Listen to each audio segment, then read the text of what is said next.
This week on The Watchman, welcome to the ancient ruins of Tel Be'er Sheva. This is the place where Abraham pitched his tents after God called him to the land of Israel to become the father of many nations. The story of Abraham, the story of Isaac, of Jacob, all went down right here where I'm standing nearly 4,000 years ago. And today, our good friend Elliot Chodoff is back to tell us why the story of Tel Be'er Sheva, of Abraham, still matters today for every believer. Get the inside story of Beersheba, of Abraham, from the very place where it all went down, only right here on The Watchman.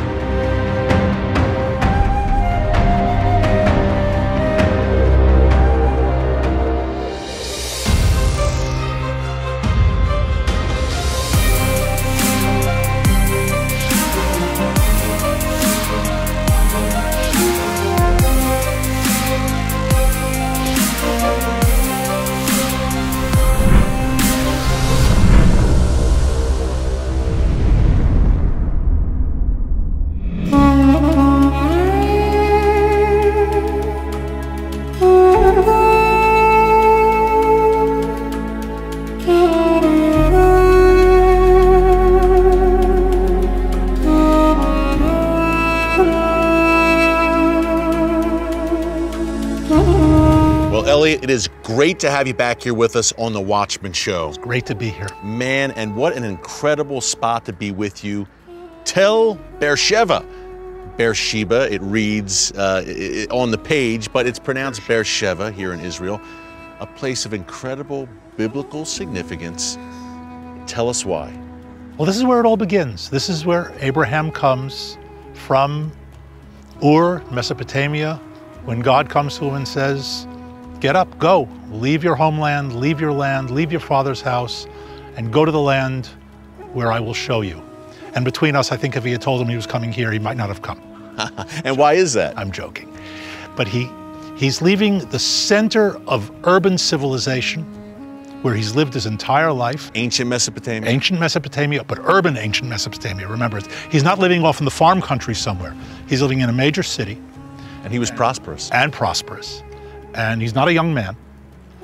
And he comes out here to the desert, to the middle of nowhere.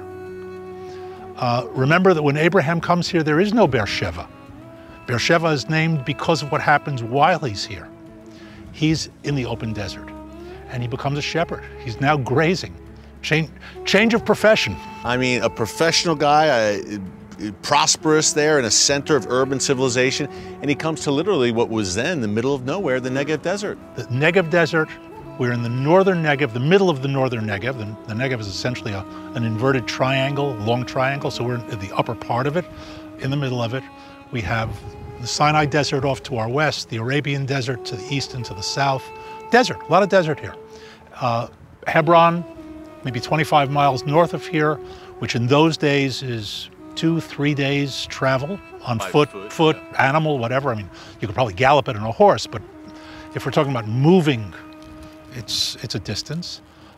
And he comes here and he grazes, and here is really where he establishes himself for the first time in the land that will be promised to him. Wow, the patriarch, Elliot, it all began here with Abraham. I mean, incredible. And you and I were talking off camera a bit about that leap of faith that he took.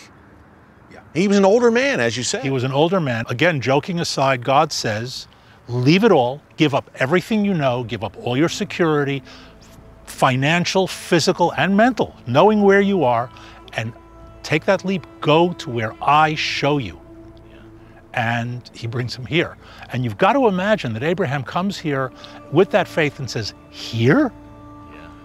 And it's, yes, here. Here's where it begins. And this area, Tel Be'er Sheva, is mentioned 33 times in the Bible. Yes. Later on, this becomes a major city. The promise is the land will be given to you from Dan to Beersheba, Dan all the way far to the north. It's not a border, it's an indicator. But this becomes the southern central city of the Israelite kingdoms, the First Temple period. Solomon built a gate here. It's a fortified city. This was the major city that marked essentially the southern end of influence during that period of David, Solomon and beyond. This was really the last stop. From here, you really are off into the wilderness. Wow, so this was the extent of the Davidic dynasty and that kingdom. It stretched to Be'er Sheva, the southernmost point. In terms of rule, yes. Not in terms of influence, but rule. Here, this spot. Of course, the modern city is behind us. This is modern Israel. Yeah, things have changed completely. It's pretty stunning because we have these ancient ruins, thousands of years old from the time of Abraham, Elliot, but not far over in the horizon, a few miles away, is the modern city of Be'er Sheva, which is a thriving city and it's growing. Yes, the capital of the Negev, home of a university, major hospital, industry. The military is moving a great deal of stuff down here now, out of the center of the country. So we're not far from the Gaza border either, not too far. We're not far at all. Yeah. Also, a number of miles, Be'er Sheva got hit by rockets. That's right. So we're in Hamas rocket range. Yes, we are. Now, Gaza, of course, is the old land of the Philistines. Some things never change. You've got to realize land ownership out here means something very, very different than what it means in a city. And we know that from here, Abraham moves up to the Hebron area. When Sarah dies, he buys the field of Ephron the Hittite, the cave of Machpelah. Where he's buried today. Correct. Yeah. Correct. Where he, Isaac, Jacob, yes, their wives. That's ownership. He pays for it, and he buys it.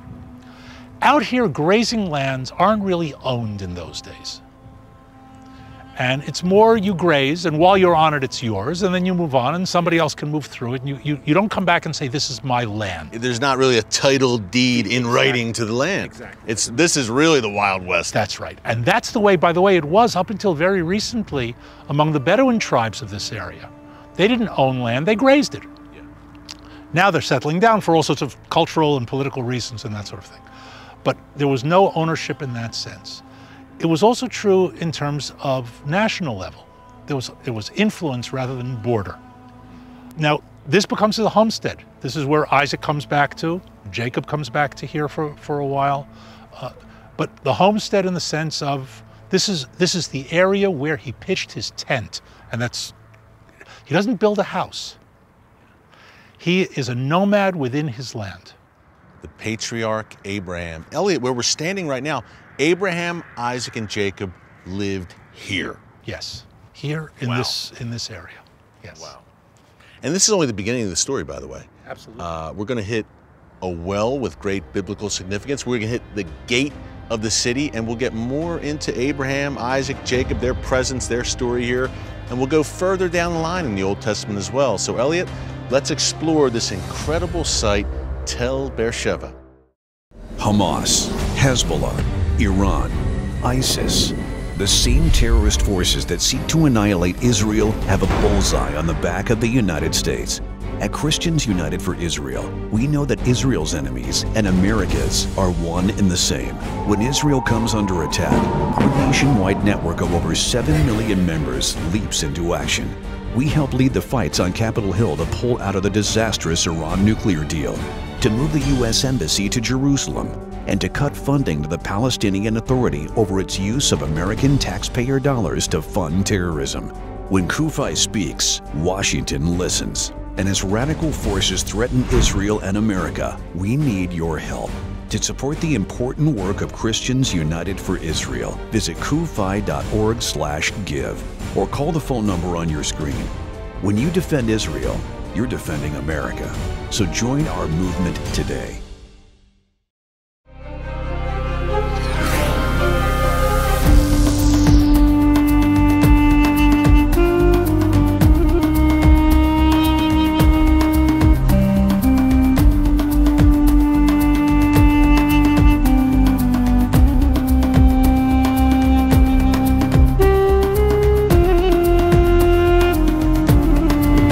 I think it bears mentioning that this site, Tel Be'er Sheva, where we are right now, is, I don't know, some 3,800 years old. And his origins, yes. Wow, so Abraham was here almost 4,000 years ago. Abraham, Father Abraham, as many call him. Look, Judaism, Christianity, even Islam consider Abraham the father of the faith. This is monotheistic religion. Yes, absolutely. And where we're standing right now plays a pivotal part in the Abraham story in the Bible. This is a well, as people can see, but it's not just any well. Tell us why this, Elliot, is so significant in the Genesis story and in the Abraham story? This is traditionally the well that Abraham dug.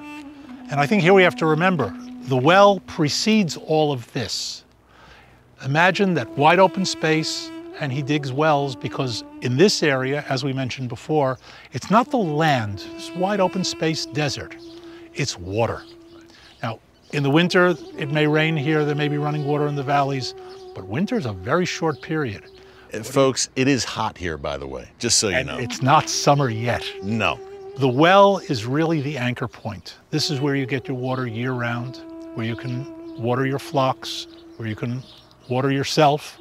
And you should know if you're out here during the day doing exercise, we're talking about today's standards, a liter of water per hour drinking. You're staying hydrated all day. 4 gallons it's a gallon in 4 hours. It's a lot of water. If you don't have it, you can't survive here.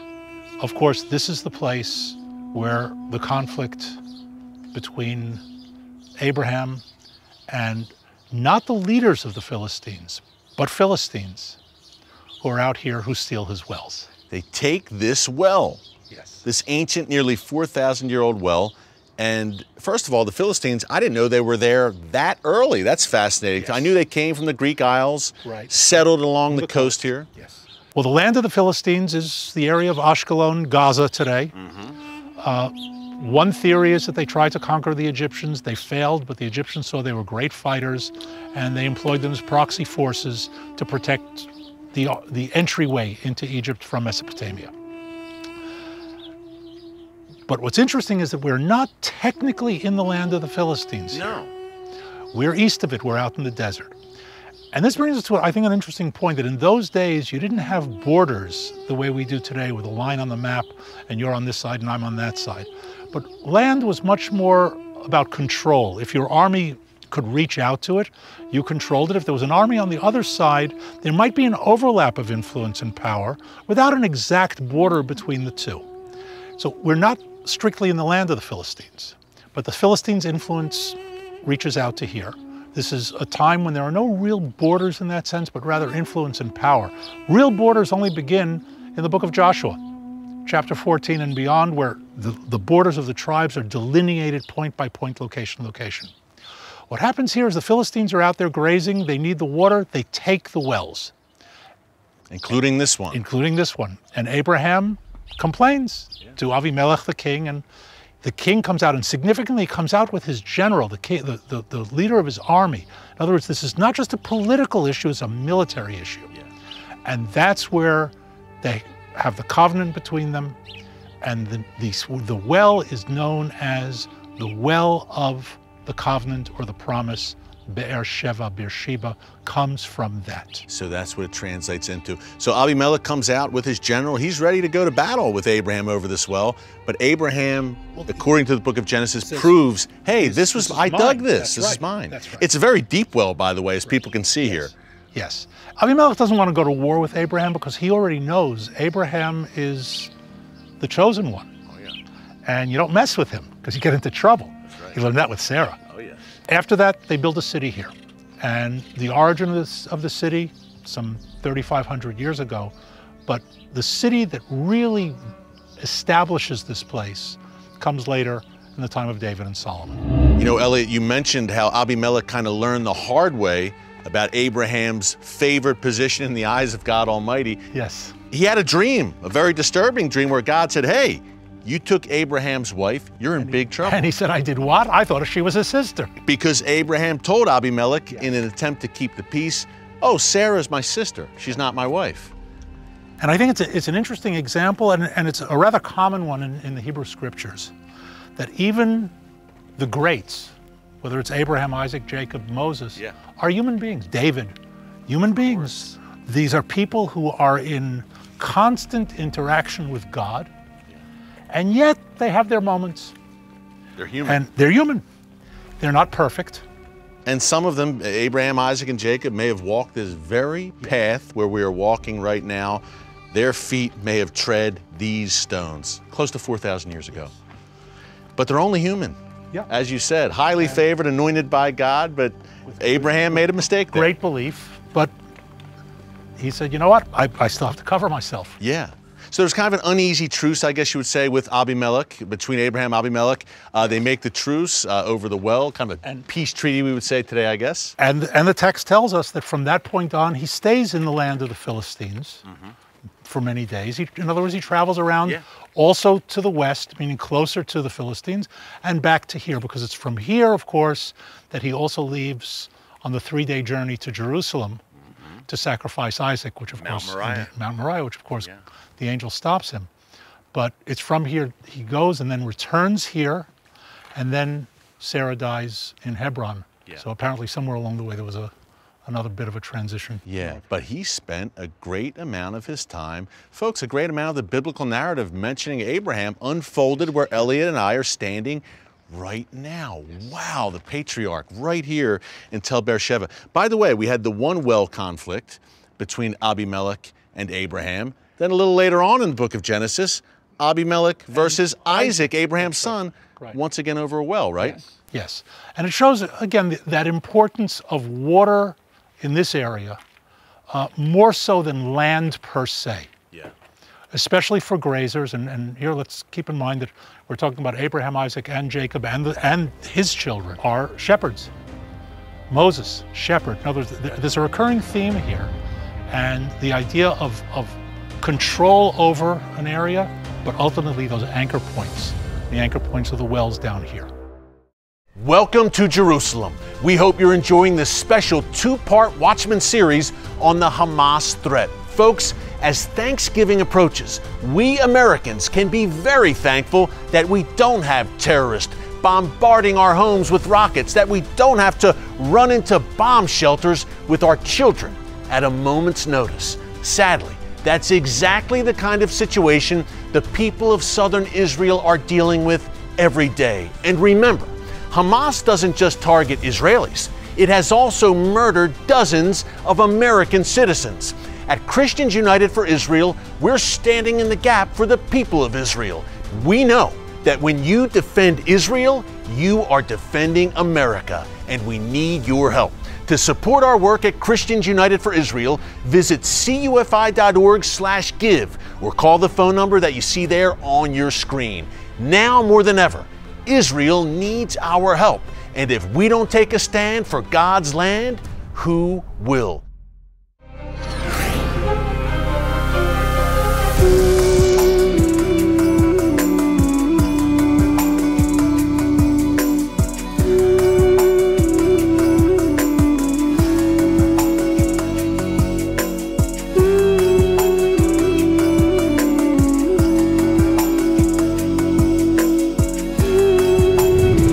When I think of Abraham, I think of his narrative, his story. What a man of incredible faith, of trust in God. Not only coming here to the great unknown, to Tel Be'er Sheva, but as you mentioned, Mount Moriah, nearly sacrificing Isaac, his son. Wow, a portrait of faith here. But such humble beginnings, right, for this man of God? Yes. He leaves everything. At least in his prophetic career, humble beginnings, I guess you would say. Sure, well, let's say he trades all the physical to come to live out here in a tent in the desert. Amazing. And become a shepherd. Yeah.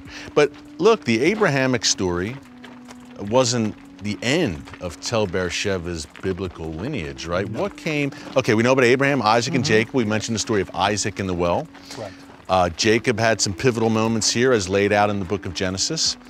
What came next? Well, the major point here, there's a period, of course, the Israelites are slaves. This area is not inhabited by the Israelites. But after the return, ultimately, there's a kingdom under David and his son Solomon. And the references all talk about the land from Dan in the north to Beersheba in the south. So we're at the southern extent of the national boundaries.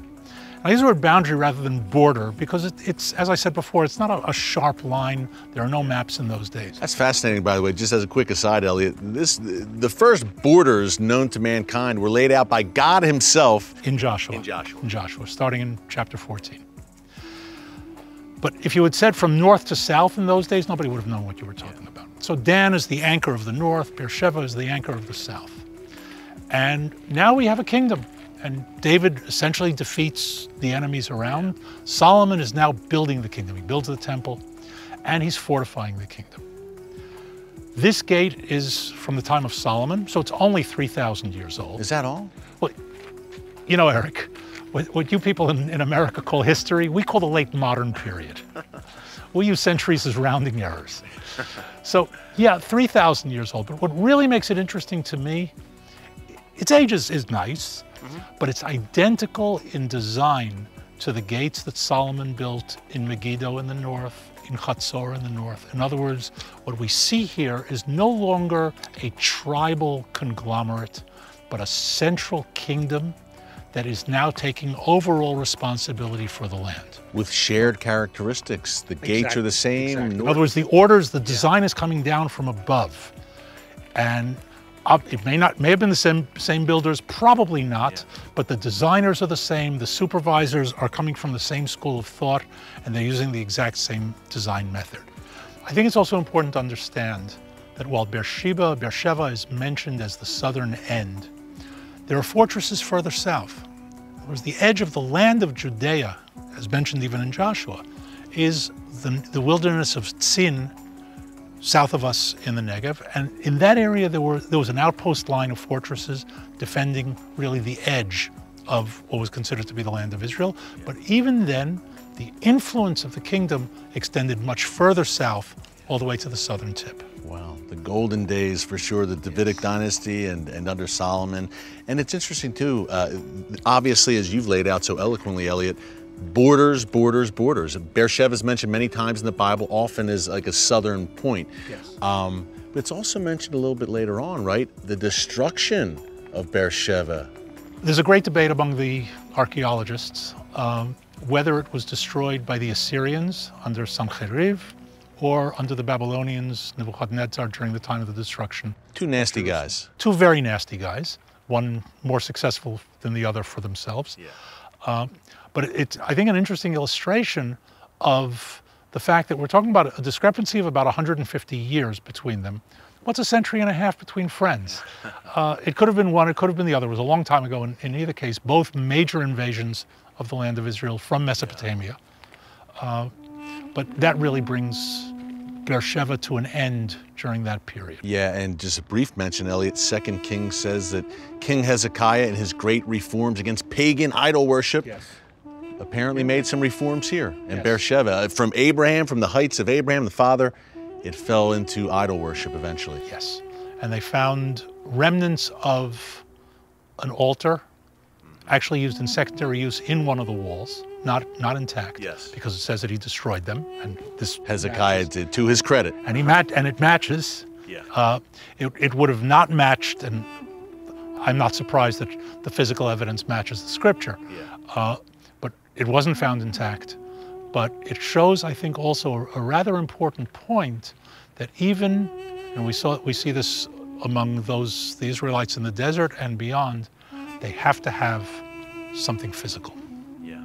It's so difficult to believe in that invisible, omnipotent God. Yeah, much easier to just hold this idol. And say, oh, this I get. But we have the ultimate example of that very trust in that invisible God in Abraham. Yes. More than anyone, I think, in the pages of the Bible. That's why it was so special to come here today, Elliot. Wow, to walk on this ancient land here in Tel Be'er Sheva, to think of Abraham, Isaac, Jacob. In many ways, this is where it all began. In terms of the people of Israel, the biblical narrative for Jews and Christians. Amazing to be here with you, Elliot. Thank you so much, my friend. We'll do it elsewhere in another amazing place very soon here in the land of Israel. Elliot, thank you.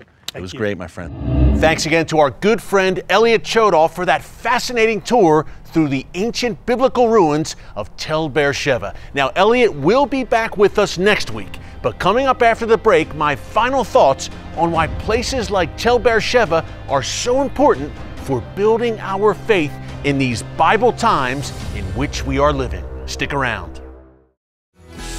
God has appointed watchmen over the people of Israel to pray, to petition on their behalf, and to provide protection wherever possible. Christians United for Israel is committed to fulfilling this God-given mandate. This holiday season, you can join us in this special calling. For your gift of any amount, we'll send you this beautiful Kufi Christmas ornament, handmade in Israel. This one-of-a-kind ornament features the Jaffa Gate, the main entrance of the Old City of Jerusalem, and is inscribed with Isaiah 62's Watchman on the Wall verse. For Zion's sake, we will not keep silent. Displaying this unique Christmas ornament on your tree this holiday season is a reminder of your faithful commitment to bless and defend Israel. Visit kufi.org/gift to receive your custom Kufi Christmas ornament today. Show your friends and family members this Christmas that you stand with Israel as a faithful watchman on the wall.